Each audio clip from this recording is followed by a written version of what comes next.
नमो विष्णुपादाय कृष्णप्रेष्ठाय भूतले श्रीमते भक्तिवेदांत स्वामीति नामिने। नमस्ते सारस्वतदेवे गौरवाणी प्रचारिणे निर्विशेष शून्यवादी पाश्चात्यदेशतारिणे। नमो महावदान्याय कृष्ण प्रेम प्रदायते कृष्णाय कृष्ण चैतन्य नाम्ने गौरत्विषे नमः। श्री चैतन्य मनोभीष्टं स्थापितं येन भूतले सोऽयं रूपः कदा मह्यं ददाति स्वपदान्तिकम्।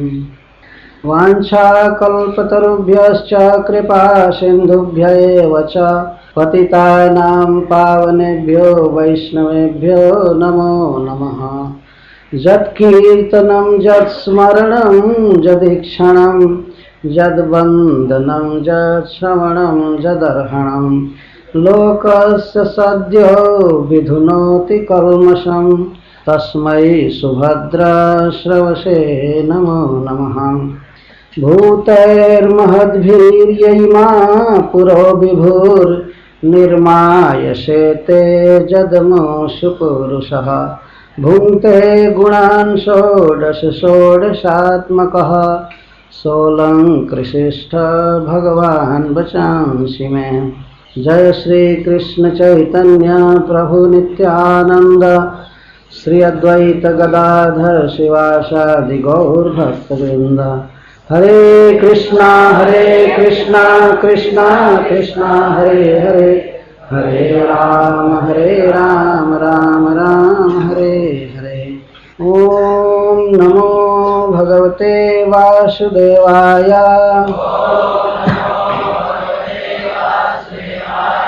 ओम नमो भगवते वासुदेवाय। ओम नमो भगवते वासुदेवाय।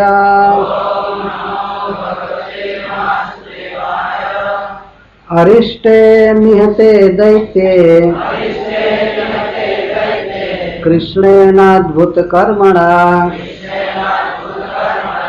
कंसायाथाः भगवान् नारदो देवदर्शनः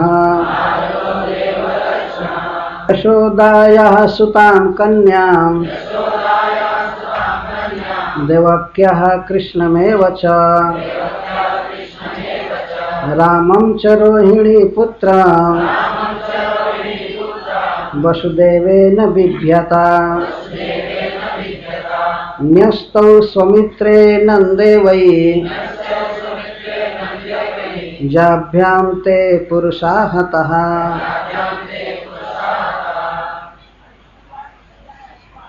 यह हम लोगों के लिए बहुत ही सौभाग्य और आनंद की बात है कि हम लोग इस वृंदावन धाम में वृंदावन बिहारी की लीला को सुनने के लिए कहने के लिए समवेत हुए हैं। कथा प्रारंभ करने से पहले मैं अपने परमाराध्य श्रील प्रभुपाद जी के चरण कमलों में साष्टांग प्रणाम करता हूँ, जिन्होंने विश्व को भगवान कृष्ण को दान दिया। एक संकीर्ण भावना से निकाल करके भगवान की भक्ति को सार्वभौम रूप दिया प्रभुपाद जी ने, और उन्हीं की कृपा से हम लोग थोड़ा थोड़ा भगवान कृष्ण को समझते हैं और श्रीमद् भागवतम में पढ़ने में रुचि है। और इसके साथ ही मैं श्रीपाद श्रीधर स्वामी के चरण कमलों में सादर प्रणाम करता हूँ, जिन्होंने संसार में भागवत की टीका दृष्टि दिया और जिनके टीका की प्रशंसा स्वयं भगवान चैतन्य महाप्रभु ही करते थे। स्वामीपाद जो भगवान चैतन्य महाप्रभु के पार्षद हैं, भगवान श्री कृष्ण की नित्य लीला के परिकर हैं, और जिनके शरीर को चैतन्य महाप्रभु यह कहा करते थे कि यह मेरा धन है।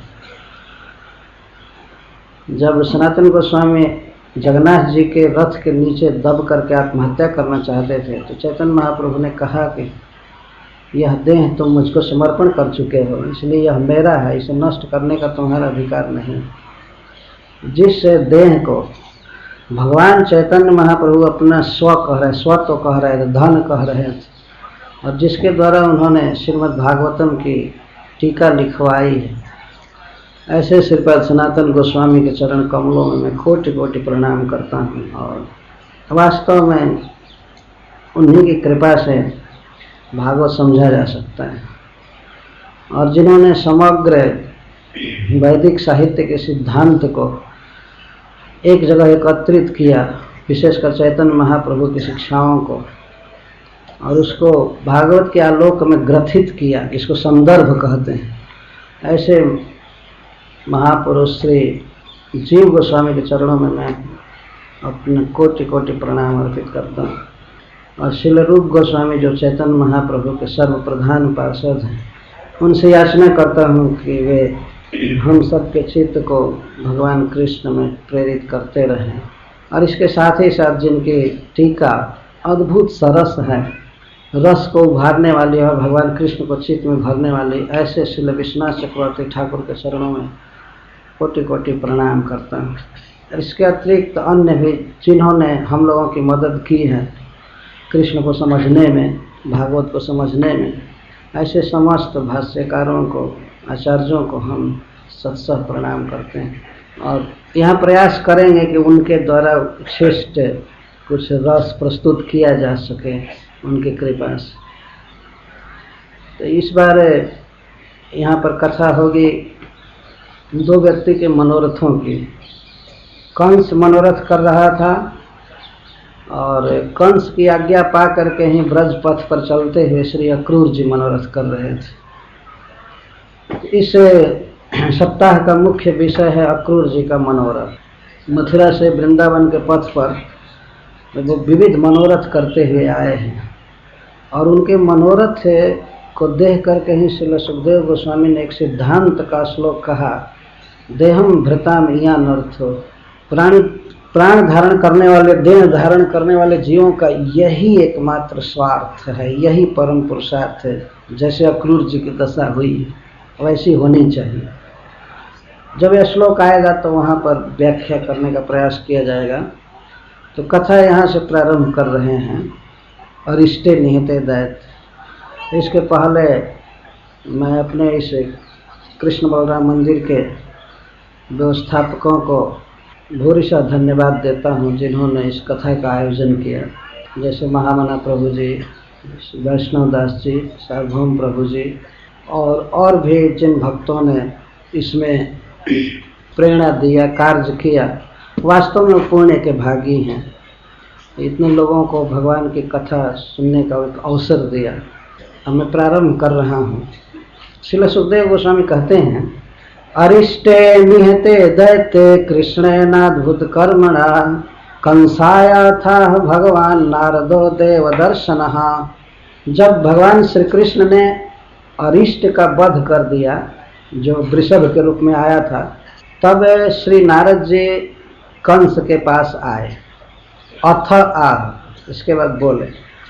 तो कृष्ण को इस श्लोक में श्रील सुखदेव गोस्वामी कहते हैं अद्भुत कर्मा। अरिष्टासुर मारा गया कृष्ण के द्वारा। कृष्ण कैसे हैं? अद्भुत कर्मा। अद्भुत का अर्थ है अलौकिक, मन वाणी आदि से परे। भगवान ने ब्रज में किसी भी असुर का वध किसी अस्त्र से नहीं किया। आप देखते हैं देवासुर संग्राम में भगवान विष्णु चक्र लेकर के और सारंग धनुष लेकर के दैत्यों का वध कर रहे थे। भगवान श्री राम वध किए रावण का धनुष बाण से, प्रायः सभी अवतारों में। और कम से कम नृसिंह देव के रूप में अपने विशाल नखों से ही मार दिए हिरण्यकश्यप को, लेकिन वो नख भी एक आयुध ही था। परंतु भगवान श्री कृष्ण ब्रज में किसी भी अस्त्र का प्रयोग नहीं किए, कभी भी। वे गाय चराते थे, छड़ी लिए रहते थे, लेकिन छड़ी से भी किसी को नहीं मारे कभी। तो थप्पड़ से, तो किसी को ओठ से, किसी को पैर से, किसी के कंठ में हाथ घुसा देते थे, तो किसी के देह में स्वयं चले जाते थे। और बस कोई अस्त्र शस्त्र नहीं लिए। तो वृषभासुर का अरिष्ट का भी वध भगवान ने इसी तरह से किया। उसकी सींग पकड़ करके, उसकी पूंछ पकड़ करके और सींग उखाड़ करके हाथ से उसी सींग से पीटे। बाहर से कुछ नहीं लिए, और उसी का अंग उसी को मार रहा है तो भगवान का इसमें क्या दोष है? एक टीकाकार कहते हैं हरीश्वरी जी की, जब उसी का अंग उसको मारा तो भगवान मानो यह दिखा रहे हैं कि हम कुछ करने वाले नहीं हैं, अपने कर्म का ही फल जीव भोगता है। उसका कर्म था सिंह है, और सिंह निकाल करके भगवान ने पीट दिया। कुबले पीड़ को भी दोनों भाइयों ने उसके दांत से निकाल करके पीटा है मथुरा में। तो अद्भुत कर्मा से तात्पर्य है सुखदेव गोस्वामी का। एक बार स्मरण करा रहे हैं किस तरह उन्होंने अरिष्टासुर का वध किया। यह एक ध्यान में लेने की बात है, और उपलक्षण से सारी ब्रज लीलाओं को, चाहे गोवर्धन धारण हो, चाहे कालिय दमन हो, अथवा किसी असुर का वध हो, वास्तव में भगवान की लीला अद्भुत है, लोकोत्तर है। कोई अस्त्र ग्रहण नहीं करना और खेल खेल में मार देना, कोई क्रोध भी नहीं करना, हंसते हुए। जैसे केसी के कंठ में भगवान ने अपनी भुजा डाली तो हंसते हुए। एक बार उसके पैर को पकड़ करके दोनों हाथों से और फेंक दिए 400 हाथ। कुछ देर में उसको फिर होश हुआ तो फिर दौड़ा तो भगवान हंसते हुए उसके मुंह में अपना बाएं भुजा डाल दी। तो इस तरह से मारते हैं। ये कथा आएगी केसी वध की कथा, क्योंकि इसके बाद है। तो अद्भुत कर्मा भगवान श्री कृष्ण की लीला अद्भुत है, अलौकिक है। और इससे यह भी तात्पर्य है कि नारद जी आ करके यह भी वर्णन किए कि तुमने जो अरिष्टासुर को भेजा था उसको कृष्ण ने इस तरह मार दिया खेल खेल में। और नारद जी आए कंस के पास। अब वह समय आ गया था, नारद जी चाहते थे कि भगवान आ करके मथुरा में अपने माता पिता की रक्षा करें और द्वारका में लीला करें और सब पृथ्वी का भार दूर करें, देवताओं का कार्य करें। इसीलिए इस श्लोक में नारद जी को देव दर्शन कहा गया है। देव दर्शन का अर्थ श्रीपाद सनातन गोस्वामी करते हैं, देवानेव स्वतया पश्यति इति देवदर्शन। जो देवताओं को ही अपने आत्मीय के रूप में देखते हैं, दैत्यों को नहीं। कंस के पास आए हैं लेकिन कंस के प्रयोजन के लिए नहीं आए हैं, देवताओं के प्रयोजन के लिए आए, इसलिए देव दर्शन कहा गया है। अथवा देवम श्री कृष्णम सदा पश्यति इति देव दर्शन। जो भगवान में ही चित्त रखते हैं, कृष्ण के अतिरिक्त उनको और कुछ दिखाई नहीं पड़ता है, इसलिए उनको देव दर्शन कहते। अथवा देववत पश्यति इति देव दर्शन। जो देवताओं के समान देखते हैं, जैसे भगवान ब्रह्मा जी देखते हैं, भगवान शिव देखते हैं, वैसे नारद जी भी देख लिए कि ऐसे कहूँगा कंस को तो ऐसे करेगा, कृष्ण बलराम को बुलाएगा और भगवान आकर इसका वध करेंगे। तो ये सारी लीलाएं देख रहे थे। इसलिए श्री सुखदेव गोस्वामी देवर्षि नारद जी के लिए कह रहे हैं देव दर्शन, देव दर्शन। और एक प्रश्न उठता है कि भगवान को ब्रज से ले जाने का उपक्रम नारद जी क्यों कर रहे हैं? क्योंकि देवताओं का दुख ये देख चुके थे, देवताओं की दशा भी ये देखते रहते, इसलिए देव दर्शन कहा गया। तो उन्होंने सोचा कि ठीक है, भगवान का ब्रज से आना मथुरा में ठीक है और दैत्यों का वध करना। तो नारद जी कंस के पास आ करके बोले। क्या क्या बोले? इसके पहले हमें ये समझ लेना चाहिए कि नारद जी किस प्रकार कंस के पास आए होंगे और कंस उनको साष्टांग प्रणाम और अपना सबसे बड़ा हितैषी मान करके गुप्त मंत्रणा। जब नारद जी आते थे तब वह सबको भेज देता था, एकांत में हो जाता था और ये सोचता था कि हमारे बहुत बड़े हितैषी आए हैं, और हितैषी तो हैं ही वास्तव में। नारद जी जैसा कौन हितकारी होगा। आकर के नारद जी ने कहा, क्या क्या कहा? श्री सुखदेव गोस्वामी इसको बता रहे हैं। जशोदाया सुताम कन्याम देवक्या कृष्ण में वच। नारद जी ने कहा, यशोदाया सुताम कन्या। कंस जिस कन्या का पैर पकड़ करके तुम मारना चाहते थे रात के समय, याद है तुमको? हाँ, सब याद। तो जिस बच्ची को तुम मारना चाहते थे तो किसकी बच्ची थी? देवकी की। कंस कहा देवकी की? ये मूर्ख कहीं के।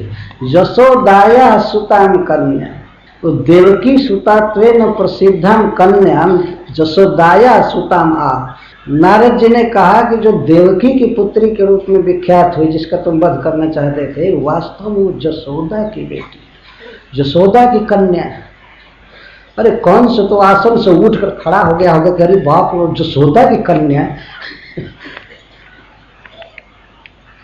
तब नारद जी ने पूरी कथा सुनाई कि वसुदेव इस तरह से ले गया अपने बेटा को और वहां से नंद की बच्ची को उठा करके लाया है, तुम्हारे साथ इतना धोखाधड़ी कर रहा है और तुम उसको घर भेज दिए हो कि जाओ खाओ कमाओ। कहाँ तुम्हारी बुद्धि चली गई। अच्छा, ये तो बात कहा कि वो जो देवकी की पुत्री के रूप में प्रसिद्ध कन्या थी वो वास्तव में जसोदा की बेटी थी। और देवक्या कृष्ण में वचा, और ब्रज में तुमने सुना है कि जसोदा सुतत्वेन प्रसिद्धम कृष्णम देवक्या सुतमा। जो जसोदा के पुत्र के रूप में प्रसिद्ध है कृष्ण, वो वास्तव में देवकी का पुत्र है। ये सारी कथा कह रहे हैं नारद जी, किस तरह से फाटक खुल गए, हथकड़ी बेड़ी खुल गए। वो विष्णु है, विष्णु के लिए सब ताला आदि खुल जाना कोई आश्चर्य की बात नहीं है। लेकिन हमको इस बात पर आश्चर्य होता है कि तुम्हारे जैसे सज्जन के साथ वसुदेव ने इस तरह कपट का आचरण क्यों किया। हमको इस बात की चिंता है। इस तरह से ताले खुले, फाटक खुले, जमुना ने रास्ता दिया और जा करके उधर कृष्ण को रखा है। तो वो जसोदा का पुत्र नहीं है कृष्ण, वह देवकी का पुत्र है। और रामम च रोहिणी पुत्र, और सुने हो ना, राम जो वह प्रसिद्ध है कि नंद का लड़का है, वह नंद का पुत्र नहीं है, वह वसुदेव का पुत्र है और रोहिणी का पुत्र है, वो जसोदा का नहीं है, तो रोहिणी का पुत्र है। और टीका में श्रीपाद सनातन गोस्वामी जी कहते हैं कि उधर से मिला करके देखना चाहिए कि वो जो रोहिणी पुत्र वो जो राम है वो रोहिणी का पुत्र है। और यहाँ तक कि देवक्या अपि, उस देवकी का भी पुत्र है। इति गर्भ संकर्षणम अपि कथयामास। नारद जी गर्भ संकर्षण की भी बात बता दिए कि इस तरह से यहाँ पहले देवकी के गर्भ में था और योग माया को विष्णु ने आदेश दिया कि उसको देवकी के गर्भ से निकालकर रोहिणी के गर्भ में कर दो। तो वसुदेव का लड़का है। अब तक तुम समझ रहे थे कृष्ण बलराम नंद के लड़के हैं, जसोदा के लड़के हैं, लेकिन इस तरह से सारी घटना घट गई। इस पर भी कंस को सावधान होना चाहिए कि जब इतनी सफलता से विष्णु जेल में जन्म लेकर वहाँ जा सकता है तो निश्चित है अब मुझको मार भी सकता है। लेकिन अब वो उल्टा सोचने लगा। उसकी दोष दृष्टि वसुदेव जी के प्रति हुई। वसुदेव मेरे साथ ऐसी चाल चला है। इस कथा पर वो विश्वास नहीं कर रहा था कि एक गर्भ से कोई बच्चा दूसरे माँ के गर्भ में स्थापित कर दिया जाएगा, विश्वास नहीं कर रहा था। तब नारद जी ने गर्भ संकर्षण की पूरी कथा सुनाई और कहा मूर्ख कहीं के, जिसके आगे आगे चलने से ताला खुल सकता है, जमुना सूख सकती है, पहरेदार सो सकते हैं, तो एक गर्भ से दूसरे जगह में नहीं जा सकता है। विष्णु तो एक ही साथ सबके हृदय में, सर्वसच्चा हृदय सन्निविष्ट, उसके लिए कोई आश्चर्य की बात नहीं है। परंतु वसुदेव ने तुम्हारे साथ जो व्यवहार किया है, लेकिन न्यस्तौ सौमित्रे नंदे वही जाभ्याम ते पुरुषाहता। तो ये दोनों कृष्ण और बलराम, ये दोनों वसुदेव के पुत्र हैं और न्यस्तौ ये रखे गए हैं, धरोहर रखे गए हैं। न्यस्तौ का अर्थ है कि ये मत समझो कि नंद को दे दिया है तो दे दिया है, वो नंद के ही पुत्र रूप में रहेंगे, कुछ ही दिन के लिए रखा है, बाद में बुलाएगा और तुमको मरवाएगा। न्यस्तौ धरोहर रखा है। एक ऐसा होता कि भाई दे दिया, गोद दे दिया है कि चलो नंद को हम दे देते हैं तो नंद अपना पुत्र बना करके रखेगा, ऐसा नहीं। न्यस्तौ कहाँ रखा है? नंद, नंद की विशेषता बता रहे नारद। सौमित्र, बाप रे बाप, दोस्ती हो तो ऐसा। नंद और वसुदेव की दोस्ती में देखता हूँ। स्वमित्र, अपना मित्र, इसका अर्थ है असाधारण मित्रता है दोनों में। यह स्व भी है, भाई भी है और मित्र भी है। स्व का अर्थ है अपना, ज्ञाति, ज्ञाति भी है और मित्र भी है। और नंद की चाल देखो कि वो भी स्वीकार कर लिया है, वो जानता है कि छिपाया गया है। ऐसे कंस को विश्वास करने के लिए कह रहे हैं, ये ले जा करके रखा है, नष्ट कर दिया। वसुदेव ने बिभ्यता, तो कंस का मुख बदलने लगा क्रोध से और उसकी आंखें लाल होने लगी। वसुदेव जी वहाँ पर नहीं थे, वसुदेव जी के प्रति बड़बड़ाने लगा, कुछ गाली आने की नौबत हो गई। वसुदेव जी को गाली दे मारने। तब तक नारद जी कहते हैं वसुदेव ने बिभ्यता तो अब इति शेष, वो तुमसे डर करके रखा है, तुमसे बहुत डरता है। तो इसलिए श्रीपाद सनातन गोस्वामी जी कहते हैं कि जब तुमसे डर रहा है तो भीरुत्वा तो न बध्यति, जो बेचारा इतना डर गया है तो तुम्हारे द्वारा तो ऐसे डरपोक का वध करना ही नहीं चाहिए। तुम अगर नंद की हत्या करोगे तो तुम्हारी बेइज्जती है। इसमें इतने का पुरुष, इतने डरपोक व्यक्ति की हत्या एक वीर के द्वारा नहीं होनी चाहिए। नारद जी समझ गए कि अगर ऐसा कहूँगा तो अब कत्ल करेगा वसुदेव का। इसीलिए वो विभ्यता शब्द लगा रहे हैं। और वास्तविक बात है कि वसुदेव जी भयभीत होकर के ही कृष्ण को ले गए थे। न्यस्तौ सौमित्रे नंदे भाई, इस पर भक्ति रसायन में कहा गया है कि वसुदेव जी तो केवल कृष्ण को रखे थे, तो नारद जी दोनों को, कृष्ण बलराम को, दोनों को क्यों कह रहे हैं कि रखे गए हैं? वसुदेव जी तो रखे नहीं थे बलराम जी को, योग माया ले जाकर के रख दी थी। ये भगवान का प्लान था। तो देवर्षि नारद जी इतने सत्य वक्ता हो करके और क्यों ऐसा कह रहे हैं कि न्यस्तौ, कृष्ण बलराम दोनों वसुदेव के द्वारा रखे गए? ऐसा झूठा वचन नहीं निकलना चाहिए ना। तो इस पर वे कहते हैं बिना रामम कृष्णा गमनमिह चैन मुष्टिक बधो न कूटस्यापि स्यात् सतुधर सत तद उभय हंता इति अजलिपि। नारद जी ने सोचा कि यदि बलराम नहीं आएंगे मथुरा तो मुष्टिक और कूट का वध नहीं होगा। 5 पहलवानों में 2 पहलवान बलराम जी के द्वारा मारे गए, इन दोनों का वध नहीं होगा। ये अजलिपि है। अजलिपि का अज माने ब्रह्मा जी लिखे हैं और उसको डायरेक्ट नारद जी पढ़ करके आए थे सबके लोग। अपने पिताजी के रजिस्टर आदि को पढ़ना इनके लिए कोई असंभव बात नहीं, वहाँ से पढ़ कर आए थे कि इन दोनों का वध बलराम जी के हाथ, इसलिए उन्होंने कहा। तो ये झूठी बात नहीं, अपने पिता के लेख को, विधि के लेख को ये पढ़े थे और वहाँ से पढ़ करके आकर के कंस को बताए, जिससे कि बलराम को भी वो बुलावे और कूट और मुष्टिक भी मारे जाएं। नहीं तो भगवान नहीं मार सकते थे। जो लिखा गया ब्रह्मा जी के द्वारा, तो ब्रह्मा जी की लिपि को भगवान मेटना नहीं चाहते, इसीलिए उन्होंने मृषा स्यादि पूछे।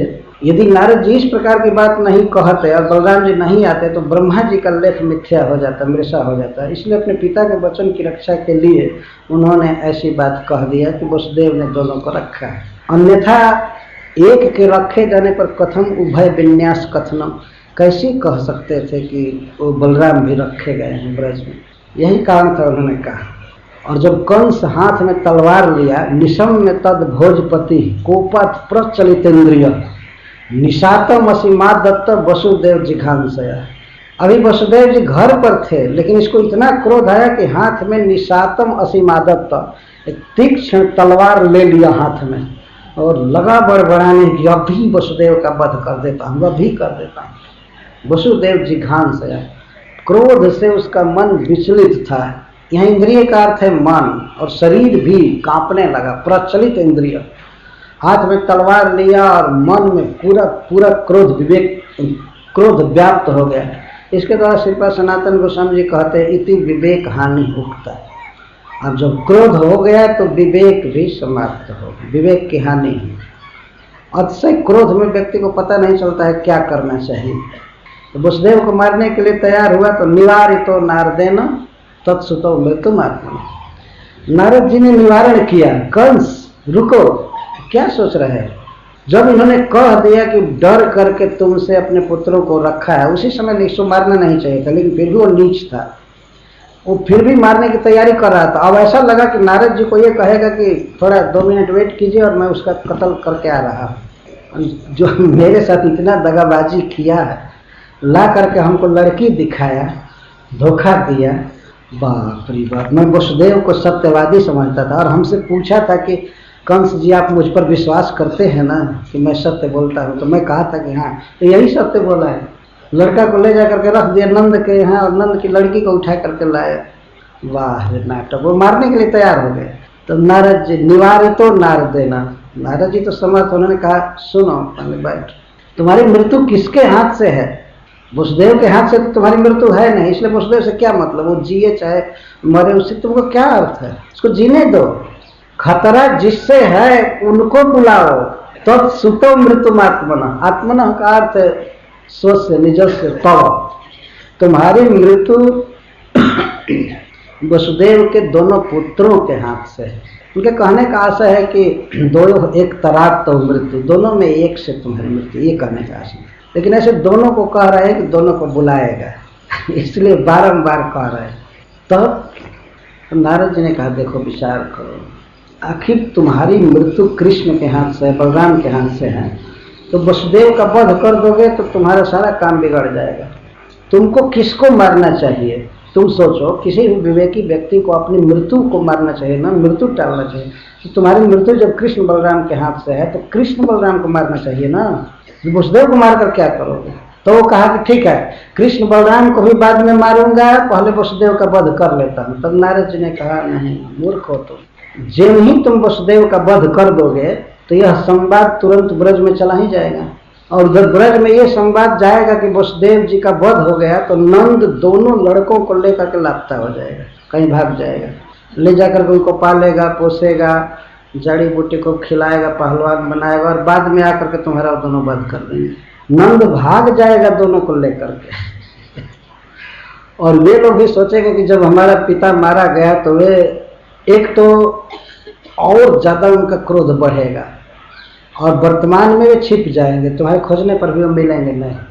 तो ऐसे शहर में रहने वाले व्यक्ति इस पर एक कहा कि नहीं हम खोज लेंगे और उन लोगों को मारेंगे। तब नारद जी ने इसके पहले कहा जाभ्याम ते पुरुषाहता, क्या मारोगे? मारो तो ढंग होता है ना मारने का, तो इतने लोगों को भेजे, सबको उन दोनों ने मार दिया।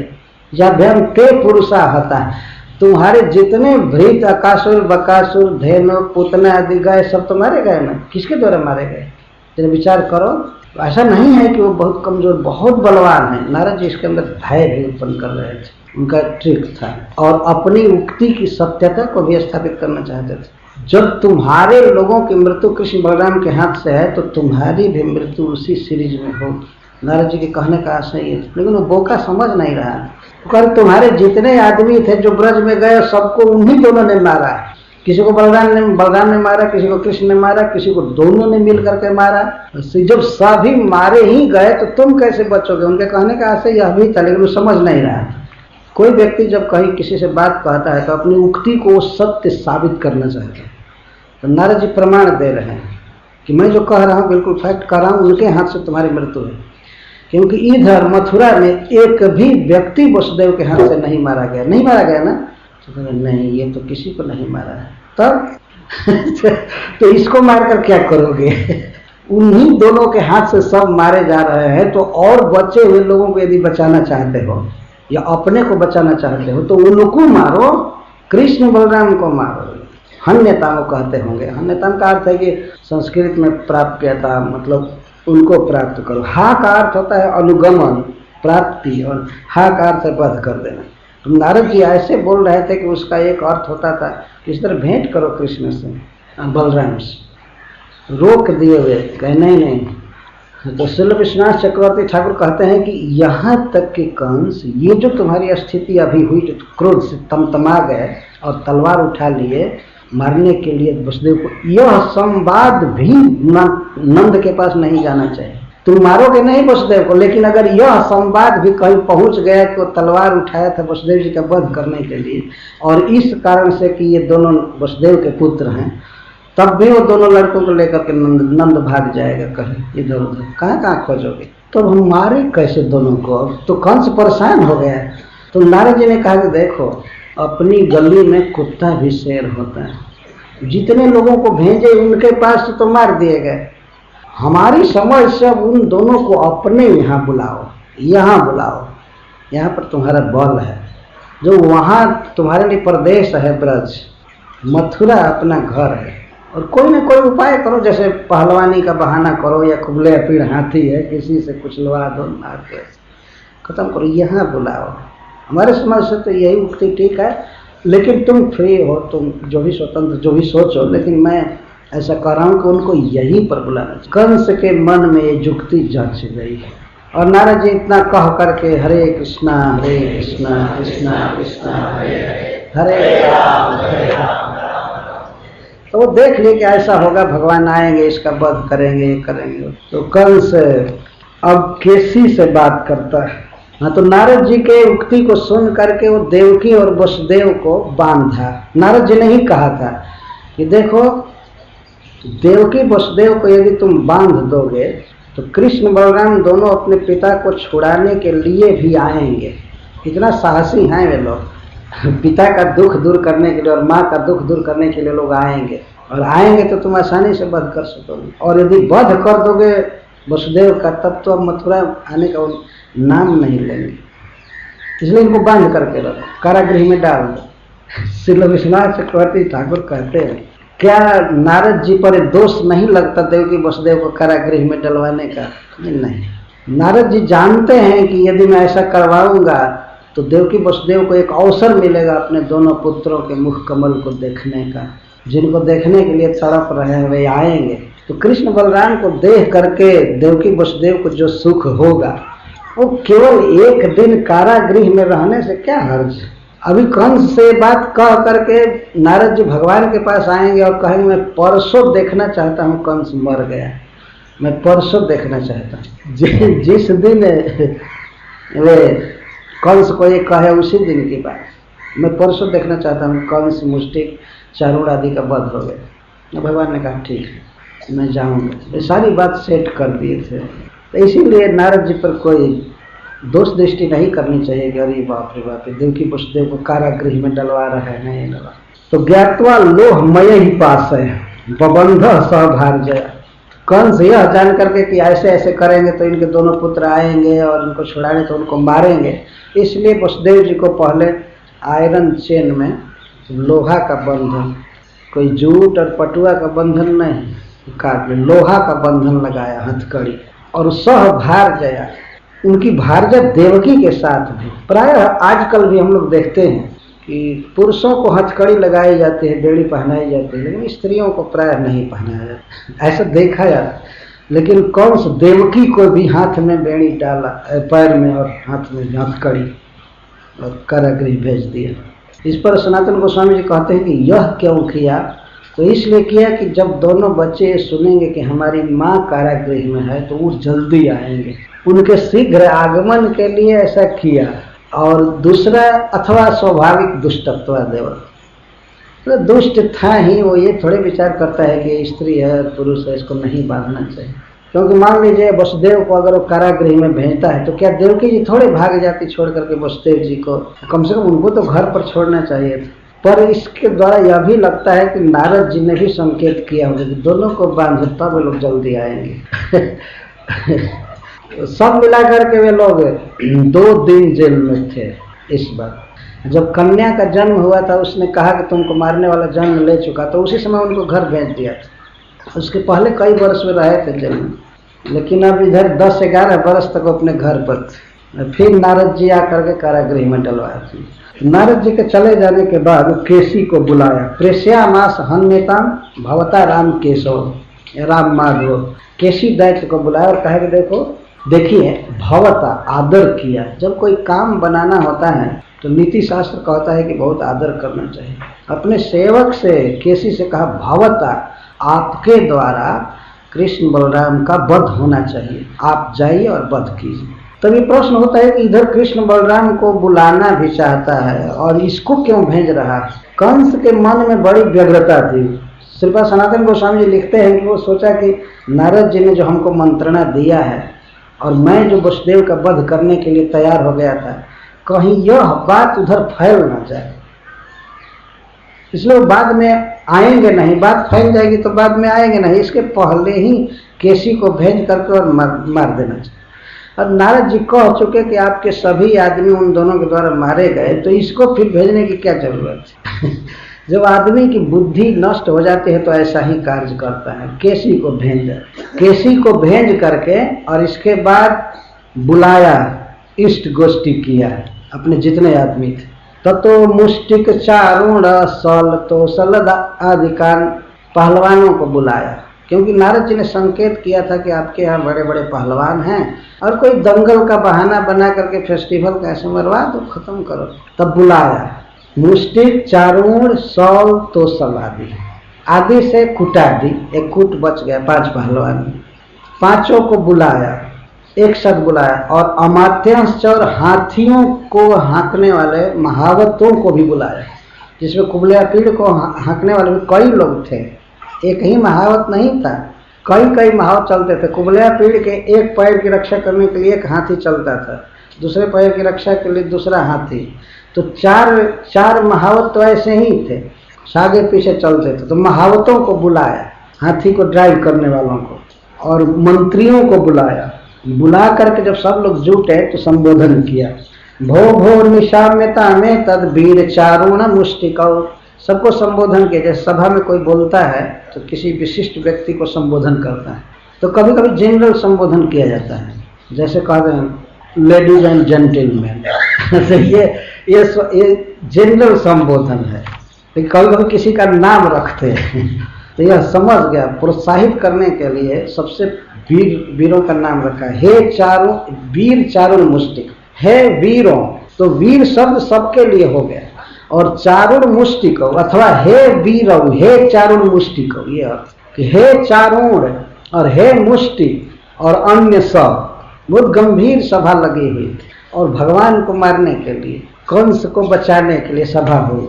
सब जुट गए, सब सुन रहे हैं। तो सब ने हाथ उठाया होगा या कहा होगा हाँ हाँ ये सब सुन रहे हैं, सब सुन रहे थे। तो मुष्टिक और चारुण को संबोधन किया। और चूंकि नारद जी से तात्विक कथा सुन चुका था, कृष्ण बलराम के वास्तविक स्थिति का पता हो गया, तो कहता है नंद ब्रजे किलासाते सुतौ आनक दुंदुभे। सुनो, आनक दुंदुभी के दो पुत्र नंद के ब्रज में रह रहे।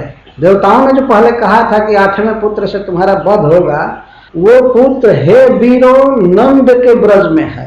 ये आज नारद जी से हमें पता लगा, पूरा इसको तत्व का पता लगा। श्री हरिश्वरी जी कहते हैं कि जब नारद जी जैसे वक्ता के मुख से कृष्ण कथा सुन लिया, तो क्यों नहीं कृष्ण दर्शन की लालसा हो जाएगी। अब कृष्ण कथा कह रहा है, तो सबसे पहले कृष्ण कथा में कह रहा है कि नंद ब्रजे किलासाते। आसाते माने हैं, दोनों हैं। नंद के वसुदेव के दोनों बेटा नंद के गांव में हैं, नंद के ब्रज में। इतना कम से कम पता चला कि भगवान कहाँ हैं। तो बहुत पर्सनलाइज्ड हो गया, मतलब एक स्थान पर आ गए, यहाँ हैं दोनों। तो वसुदेव जी को आनक दुंदुभी के वो कह रहा है। इस पर सनातन गोस्वामी पाद जी कहते हैं कि उसको एक बार वसुदेव की सफलता पर उनके जन्म का स्मरण हो गया।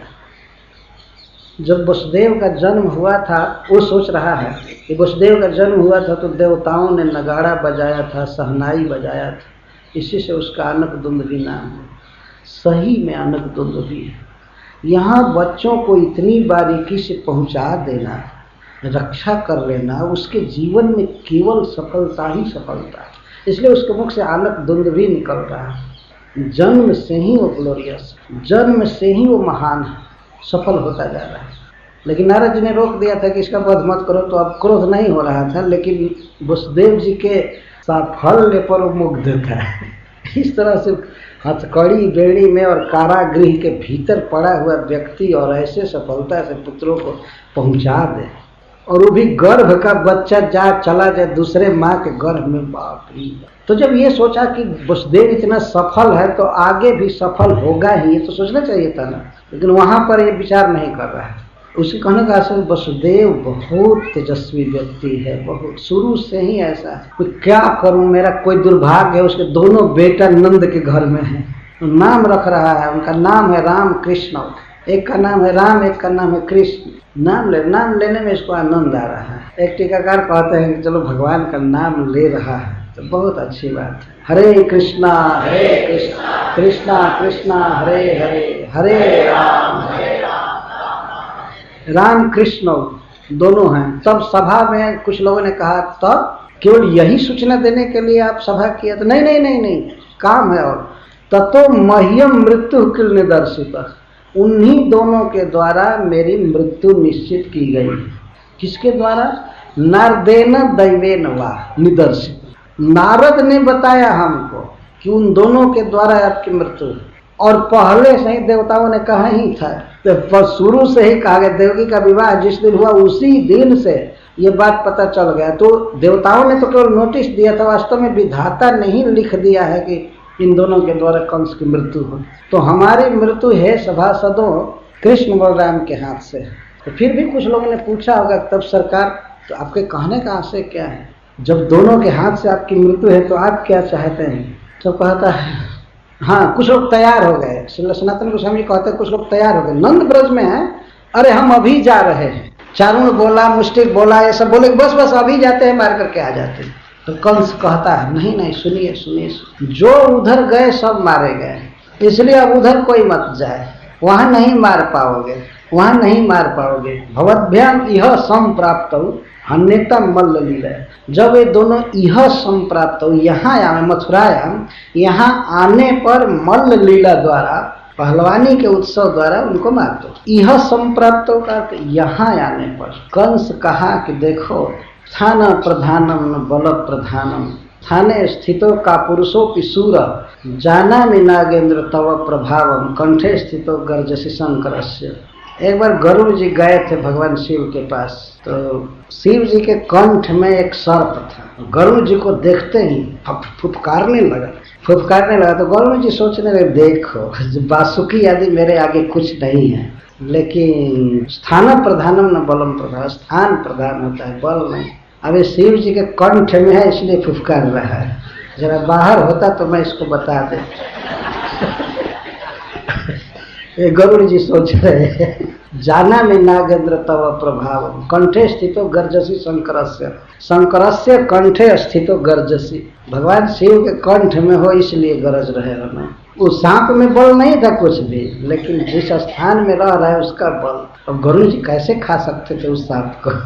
वास्तव में सत्य बात, स्थान प्रधानम न बल प्रधान। किसी राइफल में, मशीन में थोड़ी सी गोली होती है, उसमें बल नहीं होता है, राइफल में बल होता है। उस पर लगा करके उसको जब मारते हैं तो कई टन का वजन लेकर के वो मार करता है। तो ऐसे मारे तो वो ढेला का काम करेगा।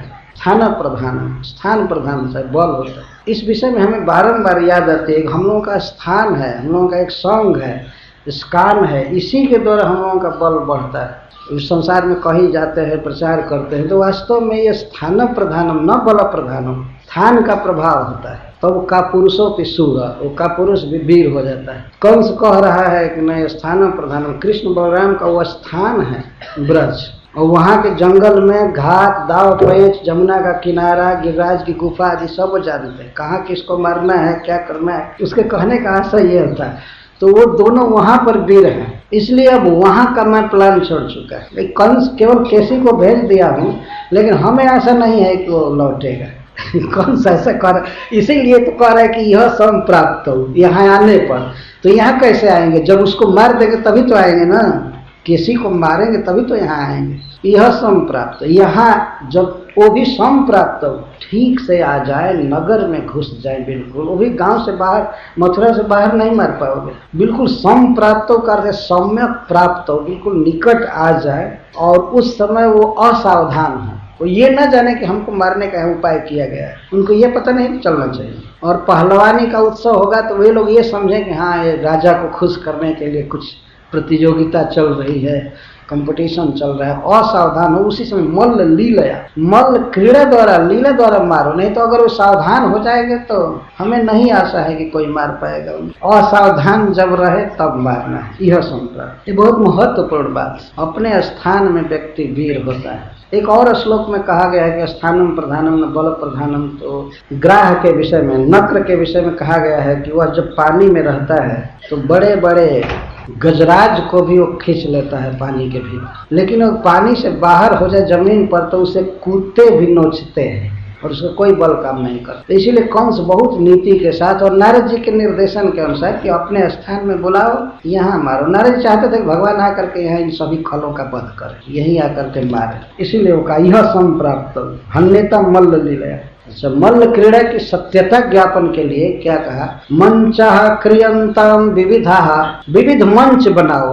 मंच जो टेम्पररी बनाने के लिए कह रहा है। अखाड़ा होगा, अखाड़ा मल्ल रंग परिश्रिता, मल्ल रंग, रंग मतलब अखाड़ा, पहलवानों के अखाड़ा के चारों तरफ परिवेष्टिता, विविधा मंचा क्रियंता, विविध मंच बनाओ। किस लिए विविध? राजा मात्यादि भेदे न उपवेशन स्थानाने। कहीं राजा बैठेंगे, कहीं मंत्री बैठेंगे, कहीं डिग्निटरीज बैठेंगे, बड़े बड़े लोग बैठेंगे तो उनके लिए मंच कुछ हाई या बड़ा, या कहीं गद्दा रखना है, कहीं क्या रखना है, तो विविध बनाओ। मंचा क्रियंतम विविधा मल रंग परिश्रिता।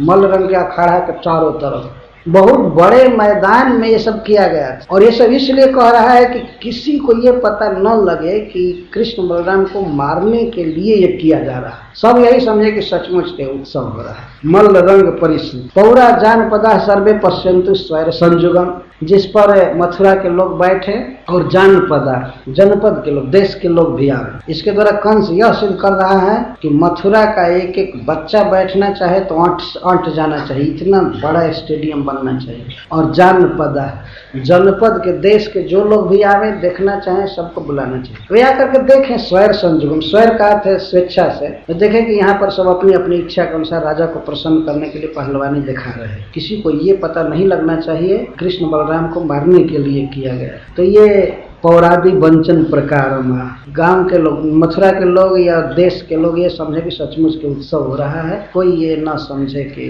कुछ घात है भीतर से। ये सारी बात कह रहा है। फिर हाथी वाले से कहा महामात्र त्वया भद्र रंग द्वार उपनीयता।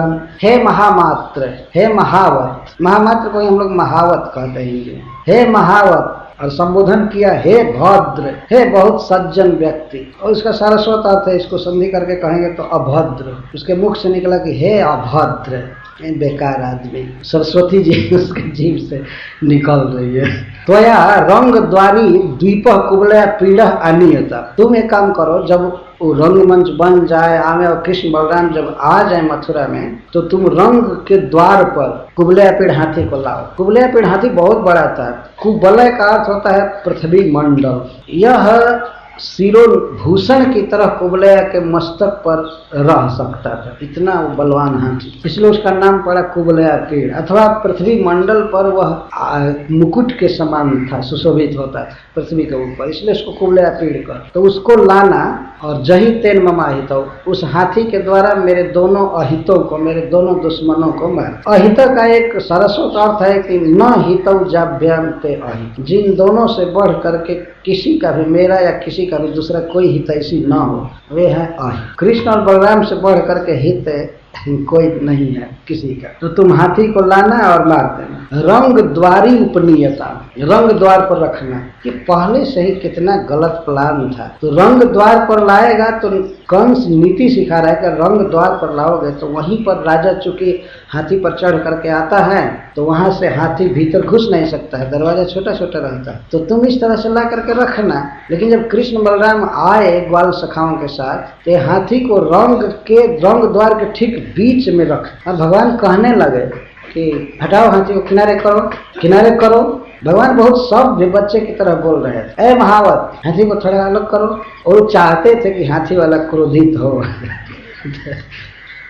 तो तुरंत नहीं हटाओ। तो भगवान को देखने लगा, इतना सुंदर लड़का लेकिन कैसा है, क्या है, वो देखने लगा। तो भगवान कहते हैं हटाओ नहीं तो तुमको और हाथी को जमराज के घर अभी भेज देंगे। अरे बाप, इतना सुनते ही वो तो सोचा ये तो बिल्कुल मिर्च है, इतना जहर जैसा बोल रहा है। अभी हाथी को भी और तुमको भी जमराज के घर भेज देंगे, जल्दी हटाओ नहीं। लेकिन उसकी तो मृत्यु अब नाच रहे थे, मरना ही था, इसलिए हटाया नहीं और हाथी को आगे बढ़ा दिया कृष्ण पर मारने के। ये सब कथाएं तो बहुत बाद में हैं अध्यायों में। तो कुबलया पेड़ हाथी को ला करके रखना रंग द्वार पर, जिससे कि कोई तुमको ये न कहने पावे कि तुम यहाँ हाथी क्यों खड़े किए। तुम ऐसा नाटक करना कि भाई राजा आते हैं तो यहीं पर उतर करके जाते हैं, तो वहाँ तो हम तो हाथी से आएंगे नहीं, लेकिन ऐसे ही ला करके रखना। देखिए अड़ाएंगे।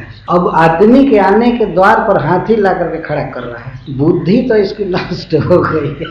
भगवान वास्तव में मारते हैं तो कोई ना कोई दोष पकड़ करके मारते। वो उसने स्वीकार किया, ठीक। फिर बाद में कंस ने सोचा, नारद जी से ही पूछा था कि आखिर मैं कैसे दंगल का बहाना करूंगा, अकस्मात कैसे डेट डालूंगा। तो नारद जी ने कहा कि तो ये भूतेश्वर जी जो मथुरा के द्वारपाल हैं, इनके यज्ञ चालू करो। यज्ञ तो कभी कर सकते हो, आरभ्यताम धनुर्जागर, कंस का धनुष यज्ञ प्रारंभ करो। चतुर्दश्या, आज एकादशी थी, द्वादशी त्रयोदशी चतुर्थी, ये बात एकादशी को हो रही है। चतुर्दशी के दिन यज्ञ संपन्न होगा, ऐसा चालू कर। कोई पंडित से पूछना न कुछ करना, बस धनुष यज्ञ चालू हो। और भगवान की आराधना के लिए नहीं, लेकिन भगवान को समाप्त करने के लिए यज्ञ हो रहा है। और वही भूतेश्वर जी जो मथुरा के द्वारपाल हैं, मथुरा का पालन करते हैं, वो कैसे भगवान का वध कराएंगे और क्या सोच भी सकते। कंस ने भी सोचा कि हाँ ये तो बल है ही पहलवानों का, इसका उसका, लेकिन देवता का बल होना चाहिए, कुछ अलौकिक बल होना चाहिए। तो भूतेश्वर के आशीर्वाद से मैं कृष्ण बलराम का वध कर दूंगा। यज्ञ चालू किया, तो इसे असिद्ध हुआ। से सनातन गोस्वामी जी कहते हैं कि उस यज्ञ में कोई विधि सिद्धि कुछ नहीं थी, बस चालू करो यज्ञ ऐसे ही बिना मतलब। पहले से कोई मुहूर्त नहीं पूछा गया, न ब्राह्मणों को इन्वाइट किया गया, कुछ नहीं, बस ऐसे ही दिखावा सो। अच्छा, ये लोग कहा दिया हाँ ठीक है हम ऐसा करेंगे, हम ऐसा करेंगे, सारा काम देख लिया। तो रात हो गई, एकादशी की रात। फिर अक्रूर जी को बुलाया। इतना करने के बाद तब कंस अक्रूर जी को बुलाया। इत्याज्ञाप्यार्थ तंतज्ञ आहूय जदुपुंगवम गृहीत्वा पाणिना पाणिम ततो अक्रूरमुवाच। सुखदेव गोस्वामी जी कंस को कह रहे हैं अर्थ तंत्रज्ञ।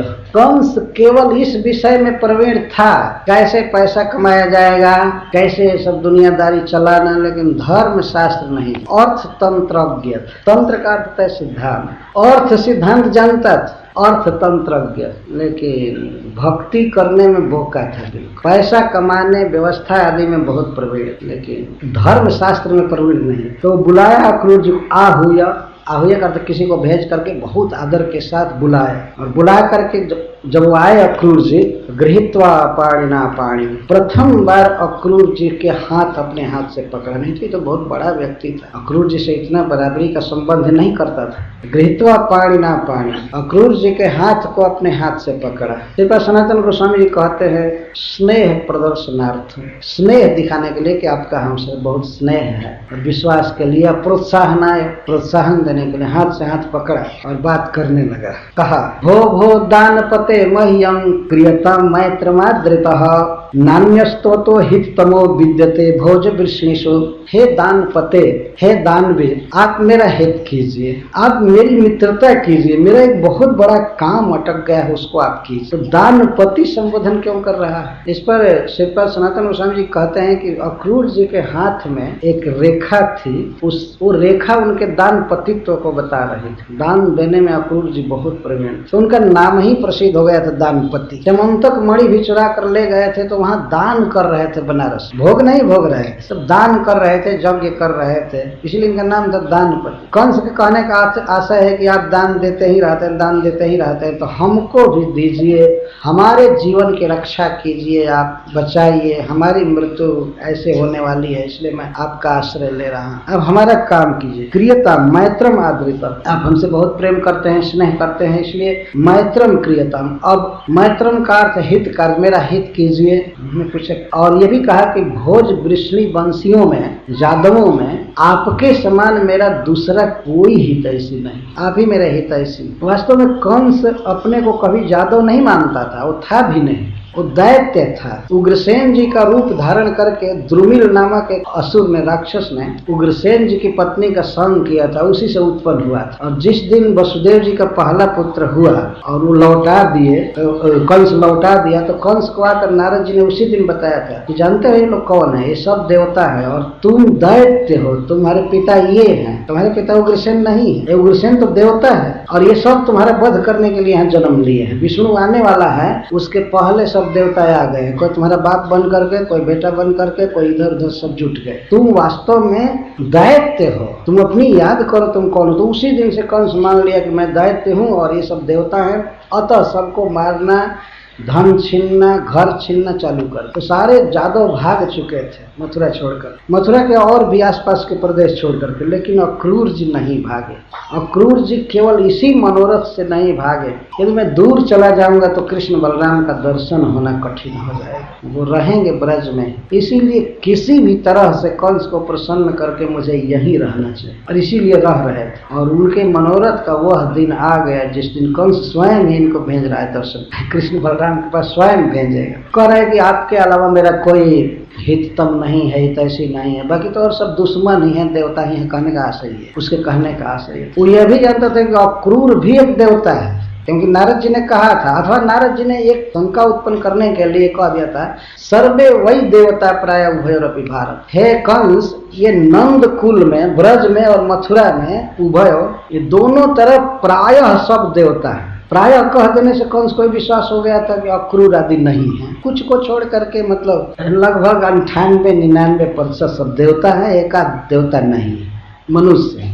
तो मनुष्य से तो हमारा कोई बैर नहीं देवताओं से। तो शायद अक्रूर जी को ये सोच रहा था कि ये मेरे हितैषी हैं। अक्रूर जी ऐसा व्यवहार भी करते थे। अतस्त्वाम आश्रित सौम्य कार्य गौरव साधनम, इसीलिए हे सौम्य, ये अक्रूर शब्द की ही व्याख्या रूपांतरण कर, ट्रांसलेशन कर रहा है। अक्रूर मतलब बिल्कुल सीधा साधा, तो उसी को सौम्य कह रहा है। हे सोम की तरह शांत स्वभाव वाला सौम्य। हरीश्वरी जी कहते हैं कि सौम्य क्यों संबोधन कर रहा है, तो कंस कहा कि हे अक्रूर जी, आज तक मैं जो भी क्रूर उपाय किया एक भी सफल नहीं हुआ। क्रूर उपाय किया, भेजा राक्षसों को मारने के लिए कृष्ण बलराम को, क्रूर उपाय करते करते थक गए, अब आज से अक्रूर उपाय कर रहा है, इसीलिए सौम्य संबोधित कर रहा है अक्रूर जी को, अथवा नाम का ही पर्याय बोल रहा है अक्रूर सौम्य। हे शांत स्वभाव वाले, इसीलिए मैं आपका आश्रय लिया, आपका आश्रय लिया। राजा हो करके और मंत्री से कह रहा है कि मैं आपका आश्रय लिया।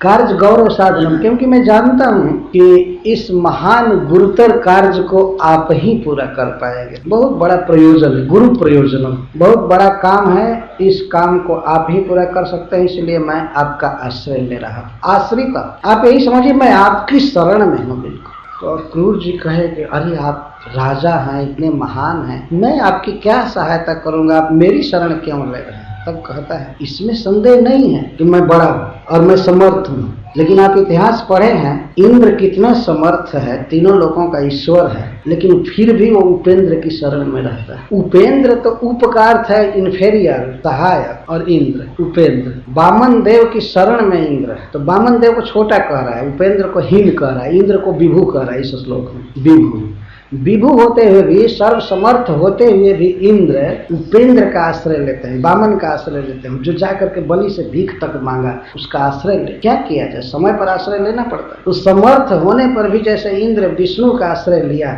उसी तरह से मैं समर्थ हूँ, लेकिन क्या करें, ऐसा समय आ जाता है आपका आश्रय लेना। कृपया सनातन गोस्वामी जी कहते हैं असुरत्वात्, असुर होने के कारण भगवान विष्णु को इंद्र से हीन कह रहा है। जो असुर है तो असुर का तो कंसेप्शन यही होगा ना, इंद्र की बड़ाई कर रहा है और भगवान विष्णु को छोटा कह रहा है। कह रहा है कि इंद्र बड़ा होते हुए भी वामन का, उपेंद्र का आश्रय लिया। इसी तरह मैं वास्तव में बड़ा हूँ, लेकिन फिर भी आश्रय चाहिए जरूरी। इस पर उदाहरण देते हैं हरीश्वरी जी एक कंस की उक्तियों में कि अग्नि इतना प्रचंड व्यक्ति है, आग, लेकिन अगर उसे अपना अंधकार दूर करना होगा दूसरे का, एक साधारण कपड़े की बाती का आश्रय लेना पड़ता है ना। तो आग, दिया सलाई में आग भरा हुआ है, पूरे संसार को जलाने भरा आग उसमें है, लेकिन दूसरों को प्रकाश देना होगा तो आग क्या करेगा, उसको बाती का आश्रय लेना पड़ता है। पहले दीपक जलाते थे, अब तो ये सब हो गया तो हम लोग नहीं जानते, अथवा आरती के दीपक से तुरंत समझ जाएंगे। आग एक देवता है, अंधकार नष्ट वही करता है, लेकिन फिर भी एक बाती का कपड़े का सहारा ले। इसी तरह से अब क्या करें, मैं महान हूँ लेकिन इस कार्य के लिए अब आपका सहारा ले रहा हूँ, क्योंकि यदि मैं किसी और को भेजता हूँ तो कृष्ण बलराम भाग जाएंगे, सुनते हैं कौन आया है, मथुरा से आया है, ये आया है, नहीं भेजो, लेकिन आप तो बहुत प्रवीण हैं। उसे कहने का आशय ये है, लेकिन ये बात बहुत ध्यान में रखनी चाहिए, जो असुर होते हैं वे भगवान को की महिमा नहीं गाते। इंद्र को बड़ा कह रहा है, समर्थ होते हुए इंद्र विष्णु का आश्रय लिया है, उसी तरह से मैं आपका आश्रय लिया। अच्छा ठीक है, आपका क्या गुरु प्रयोजन है जिसको आप मुझसे पूरा कराना चाहते हैं? तो कहता है गच्छ नंद ब्रजम तत्र सुतौ आनक दुंदुभे। फिर आनक दुंदुभि कह, आप नंद के ब्रज में जाइए, वहाँ एक कार्य है, नंद के ब्रज में जाइए।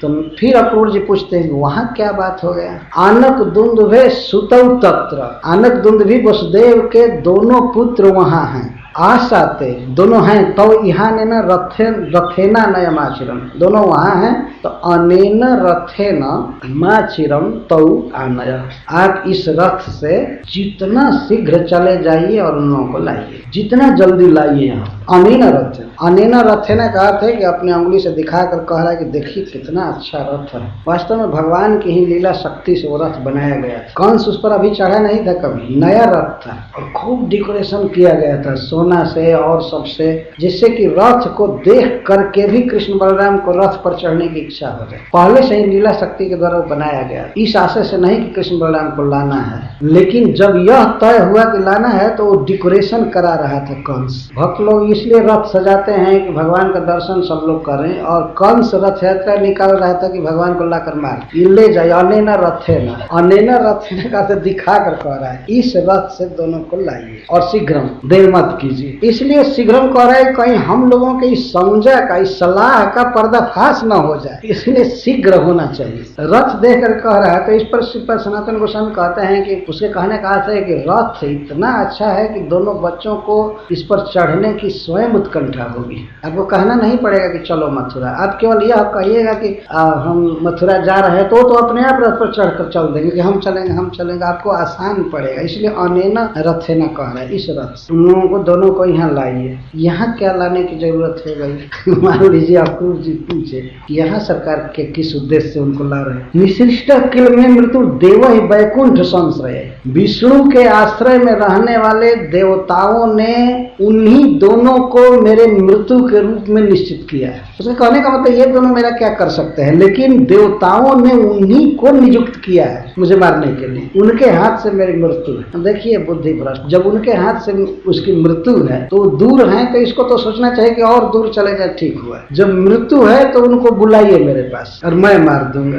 वैकुंठ संश्रय, इस पर इसके कहने का आशय यह है कि विष्णु के शरण में रहने वाले लोगों ने मेरी मृत्यु निश्चित किया है। विधाता या इस विश्व का जो नियंता है वो निश्चित नहीं किया है, ये वैष्णवों ने मेरी मृत्यु निश्चित किया है। विष्णु के शरण में रहने वाले ये निश्चित किए। तो आने अब समम गोप, तो आप उनको लाइए। लाने की बात कई बार कह रहा है, तो लाइए, जल्दी लाइए। तो अक्रूर जी ने कहा, अथवा कंस स्वयं भी सोचा कि दोनों कैसे आएंगे, समाज है उनका, नंद महाराज हैं और सब है। तब कहता है नंदेन गोप नंदा दे, अब नंद आदि गोपों के साथ लाइए। नंद को भी कहिएगा हमारा निमंत्रण ले जाइए, यहाँ फेस्टिवल है ऐसे ऐसे, नंद आदि को लाइएगा और नंद के साथ गोपों को, सबको। और फिर चालाकी से सोच रहा है, ये कह रहा है साफ भी उपाय नहीं, अब कहिएगा दूध दही घी जितना है सब ले चल। ये उत्सवस्य सत्यता प्रतिपादना इसके लिए बोल रहा है कि ब्रज में लोग एक समझे कि सचमुच के फेस्टिवल है तब तो दूध दही मांगा है, तो कोई शंका न करने पाए। केवल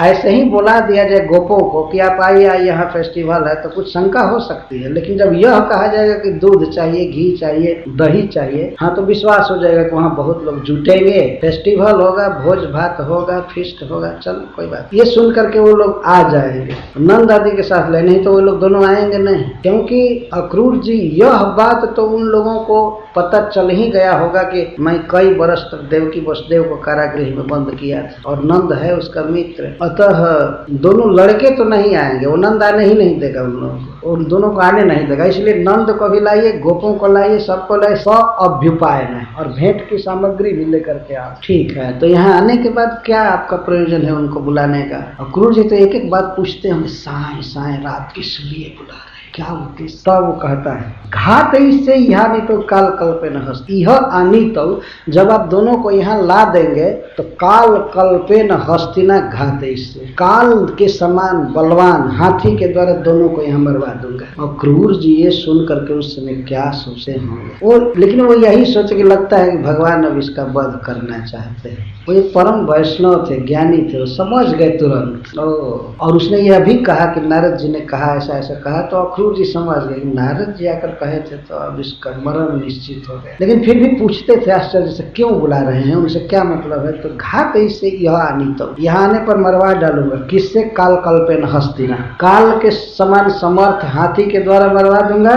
यदि मुक्त और यदि हाथी से दोनों बच गए शायद अक्रूर जी ने कहा था कि सरकार वो लोग तो बहुत लोगों को मारते गए, जिनको भेजे आप सबको मारते गए, एक हाथी इतना अच्छा है उसको भी क्यों खत्म करना चाहते, हो सकता है कि ये भी खत्म कर दे। तो कहते ठीक है, यदि मुक्त हो, और यदि दोनों मुक्त हो गए हाथी से तो मल्ल घाते वैदुपमा, तो वज्र के समान कठोर शरीर वाले पहलवानों द्वारा मरवा दूंगा। और इसमें और छिपा हुआ है कि यदि मुक्त हो, यदि उससे भी बच गए तो स्वयं मारूंगा। इस तरह से कह रहा है, ये केवल बहस बांधने के लिए, भय तो था इसके मन में, ऐसे मारूंगा। यह आनी तो घात, इसे घात, इससे एक अर्थ भी है कि यहाँ आने पर मैं प्राप्त करूंगा, सरस्वती सारस्वत अर्थ, मैं यहाँ आने पर प्राप्त करूंगा। और हाथी से तो दोनों मुक्त हो ही जाएंगे, यदि मुक्त हो, दोनों मुक्त ही रहेंगे। तो बिजली के समान, वज्र के समान शरीर वाले पहलवानों द्वारा वध करूंगा। तब इस पर मानो अक्रूर जी कहते हैं कि ठीक है, अगर आप कृष्ण बलराम का वध कर देंगे तो आपका खतरा बढ़ जाएगा, क्योंकि वसुदेव जी रहेंगे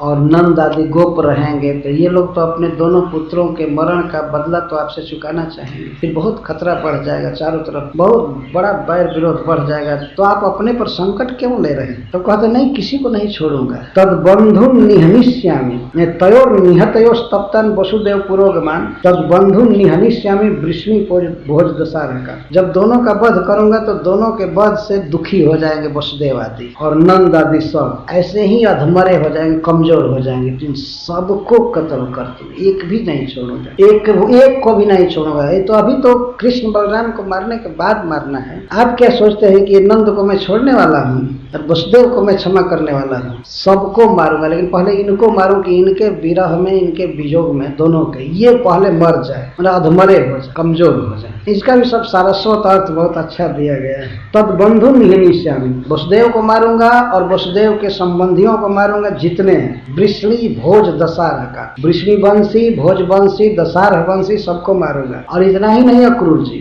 उग्रसेनम च पितर, ये जो उग्रसेन है मेरा पिता, ऐसे बोल रहा है, पुत्र हो करके और इस तरह से नाम रख रहा है, उग्रसेनवा इसको भी मारूंगा, ऐसे बोले। उग्रसेनम च पितर वीरम राज्य कामुकम, जलपा हो गया, बूढ़ा हो गया, लेकिन अभी राजा बनना चाहे। आपको पता है ना, अभी मेरा बाप है, मेरी जिंदगी, मैं जवान हूँ, मुझे राजा बनना चाहिए। अभी राज्य कामुकम, ये राज्य कामुक है, राज्य का लोभी है, इसको तो जा करके कहीं अब जप करना चाहिए, ओम नमः शिवाय आदि जपना चाहिए। तो ये अब देखिए इसका, ये राज्य करने का टाइम है। इतना बड़ा खल था कि वो बाप नहीं देख रहा था, कुछ भी नहीं देख, वो तो जानता था कि ये मेरा बाप तो है नहीं, मेरा बाप तो कोई दूसरा है। ऐसी बहुत गलत आइडेंटिटी होती है, आदमी समझता है मैं तो इस जाति का हूँ, इस धर्म का हूँ, इसलिए इसको मारूंगा, इसको मारो, बस केवल इतने से। हम इस मजहब को मानने वाले हैं इसलिए इनको मारो, बस, और कोई कारण नहीं। हम दैत्य हैं इसलिए देवताओं को मारो। उग्रसेनम च पितर, ये जो मेरा बाप है ये बहुत राज्य का लोभी है। शरीरम, और इसमें इतना शरीर कमजोर हो गया है, एक जगह से दूसरी जगह जाने की शक्ति नहीं है, लड़ाई सड़ाई क्या करेगा, लेकिन राजा रहना चाहिए, तो इसको मारूंगा। तद भ्रातरम देवकम च, और इसके भाई देवक को भी मारूंगा। उग्रसेन का जो भाई देवक है उसको भी मारूंगा। च अनुक्त समुच्चय, और जिनका नाम नहीं आया है सबको मारूंगा। ये चारने विदिशों, और जो भी मेरे द्वेषी हैं, जो भी मुझसे बैर रखते हैं, सबको मारूंगा। ततश्चैसा मही मित्र भवित्री नष्ट कंटका, हे मित्र इसके बाद यह पृथ्वी निष्कंटक हो जाए। और उसके अनुसार वसुदेव जी, नंद आदि यही कंटक थे पृथ्वी पर। देखिए इसका विचार, जैसे रास्ता में व्यक्ति चलता है और पैर में कंटक चुभ जाए तो दुख देता है, तो कंस के राज्य भोग में और जीने में अब ये लोग कंटक जैसे थे। इसका कितना बुरा विचार, कोई इसको जीने से थोड़े रोक रहा था। भगवान भी थे तो गाय चरा रहे थे, वो तो भूले हुए थे, क्यों मारने जाए। मथुरा में भी आएंगे तो मारना नहीं चाहते थे, लेकिन जब वो स्वयं मारने चला तब भगवान ने उसका केस पकड़ करके पटक दिया, मार। निष्कंटक हो जाएगी पृथ्वी। कंटक का अर्थ है हमारे भोग में बाधक, और मित्र संबोधन कर रहा है। मित्र इस पर बृहत वैष्णव तोषणी में और सुबोधनी में श्री वल्लभाचार्य भी कहते हैं कि मित्र शब्द पर भी कहते हैं कि आप मेरे मित्र हैं, इसलिए किंचित भुव अंशम त्वमपि दस्य। जब ये सब मर जाएंगे, मैं पृथ्वी का एक छत्र सम्राट हो जाऊंगा, तो पृथ्वी का कुछ हिस्सा आपको भी दूंगा। क्या मेरे मित्र? अरे सारा प्लान परसों समाप्त हो जाएगा। भवित्री नष्ट कंटक, पृथ्वी नष्ट कंटक हो जाएगी, तो इसका भी सारा सरस्वत अर्थ करते हुए श्रीपाद सनातन गोस्वामी कहते हैं कि मेरे जैसा कंटक इस पृथ्वी से खत्म हो जाएगा, ये पृथ्वी, और मैं भोक्षे, भोक्षे का अर्थ करूँ मैं पृथ्वी भोगूंगा। भोग शब्द से कहने का अर्थ मैं तो अब जाऊंगा बैकुंठ भगवान के हाथ से मर करके और भोगूंगा खूब जो भोगना है। मही शब्द से तात्पर्य है भोग, दिव्य भोग, ये सारा स्वतः पृथ्वी निष्कंटक हो जाएगी। तो ये तो सब विपक्ष के लोग मार दिए जाएंगे, लेकिन अक्रूर जी ने कहा कभी कभी दैत्यों में भी आपस में झगड़ा होने लगता है, तो आपकी भोग की सिद्धि कैसे होगी? दैत्य लोग आपस में भी झगड़ा करते हैं। नहीं, जरासंधो मम गुरु द्विदो दैतः सखा संबरो नरको मानो मई वकृत।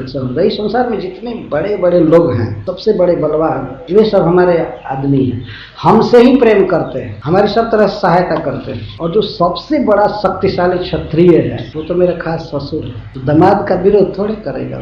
जरासंधो मम गुरु, गुरु का अर्थ है ससुर। अथवा लड़ाई झगड़ा में भी वो मेरे ही गुरु हैं, वही सब सिखाए हैं कि कैसे ये सब कर जो भी जरासंधो मम गुरु, ये कोई गर्व की बात है? बताइए, कोई कहे कि रावण मेरा ससुर है, जरासंध मेरा ससुर है, तो तुम्हारा ससुर है तो दामाद उसी तरह का होगा ना। जरासंध मेरा गुरु है, मैं उसका दामाद हूँ, तो दामाद को सब तरह से वो पोसेगा ही, विरोध करेगा ही नहीं, इसलिए हमारा कुछ नहीं होगा इसका। जरासंधो मम गुरु, मेरे हितैषी हैं, मेरे ससुर हैं, वो तो चाहेंगे ही कि हमारा दामाद दुनिया का राजा हो जाए। और दैतः द्विदो दैतः सखा, और बानरों में सर्वश्रेष्ठ वीर जो द्विद है वो मेरा प्रिय सखा, दैतः सखा। ऐसा नहीं केवल दोस्ती भर है, हमको बहुत मानता है, वास्तव में वो मानता था। कंस का वध भगवान ने कर दिया तो वो सारे द्वारका को ही समुद्र में डुबाना चाहते, बलराम जी ने उसका वध किया, रैवतक पर्वत। ये सब मित्र आदि खत्म हो जाएंगे। तो दैत द्विद मेरा दैत सखा है। संबरो नरको बाणो, संबरासुर नरकासुर बाणासुर, ये सब असुर मुझसे ही प्रेम करते हैं, मेरा विरोधी कोई नहीं रहेगा।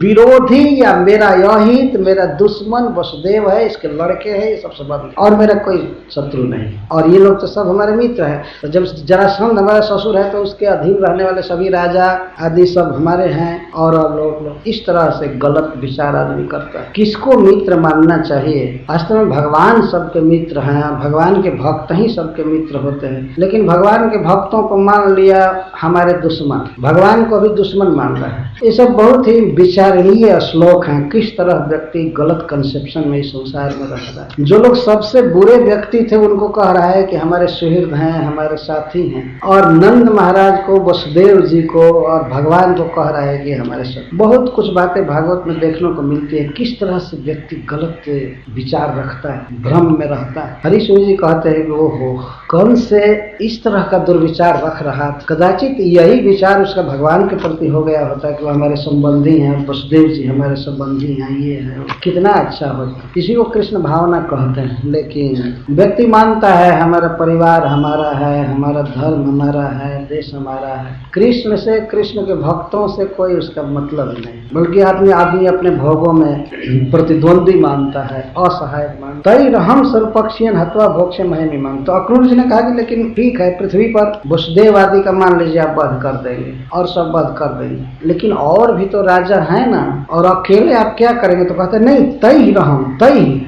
जरासंध आदि के साथ मिल करके, और मैं पृथ्वी पर जितने भी राजा हैं जो सुर पक्षियान हैं, देवताओं के पक्ष के जो राजा हैं, उन सबका वध करूंगा। जैसे युधिष्ठिर आदि जितने राजा हैं सबका वध करा दूंगा। ये सुर पक्षियान है, देवताओं के पक्ष के जो राजा हैं सबका वध करा दूंगा, इन अपने साथियों के साथ मिल करके राजाओं का वध करा दूंगा। और उसके बाद हे मित्र, अब कौन रहेगा? रहूंगा मैं और आप रहेंगे, आप हमारे सदा मित्र रहेंगे, और मैं जितना ठाट बाट से रहूंगा उतना ही आपको रखूंगा। मित्र शब्द कह रहा है, इसलिए यह जान करके आप दोनों को लाइए, शीघ्र लाइए। तो अक्रूर जी ने कहा कि आखिर मैं क्या कहूंगा उनको, चलने के लिए मुख्य बात बता दीजिए। जैसे आकाशवाणी में समाचार बोलने के बाद, न्यूज बोलने के बाद लास्ट में बताते हैं, उसी तरह से कि लास्ट में बताइए मैं क्या कहूंगा। तो उसने कहा धनुर्मुख निरीक्षार्थम द्रष्टुम जदु पूर्वश्रियम, उनको बताइए कि धनुष यज्ञ हो रहा है, बहुत दुर्लभ यज्ञ है, डोंट मिस दिस अपॉर्चुनिटी। आप इस अवसर से मत चूकिए, आइए सभी देखिए धनुर्जग हो रहा है और वे गोप है, कभी मथुरा आए नहीं हैं, तो द्रष्टुम जदुपुर श्रियम, मथुरा सिटी की शोभा देखे। तो ऐसे ही शोभा देखने लगे तो डेली आना चाहिए, और उस पर भी फेस्टिवल हो रहा है, तब तो कहना ही कि यही बात बताइएगा। तो अक्रूर जी ने कहा हाँ ठीक। लेकिन अक्रूर जी कुछ शिक्षा की बात कहे हैं, जिसको मैं दूसरे सिटिंग में कहूंगा अक्रूर जी की उक्ति को। तो कंस की ये सब योजना है, कंस का मनोरथ है जो कभी पूरा नहीं होगा, वो 2 दिन के बाद ही मार दिया गया, खत्म हो गया। लेकिन भगवान के चरणों के प्रति जो मनोरथ किया जाता है वो पूरा होकर के ही रहा। और क्रूर जी के सारे मनोरथ पूरे हो जाएंगे उसी दिन जिस दिन वो मनोरथ करते हुए जा रहे हैं, और कंस का मनोरथ एक भी पूरा नहीं हुआ समाप्त। मनोरथ करना चाहिए तो अक्रूर जी जैसा। तो अक्रूर जी की उक्ति को हम फिर शाम को कहेंगे।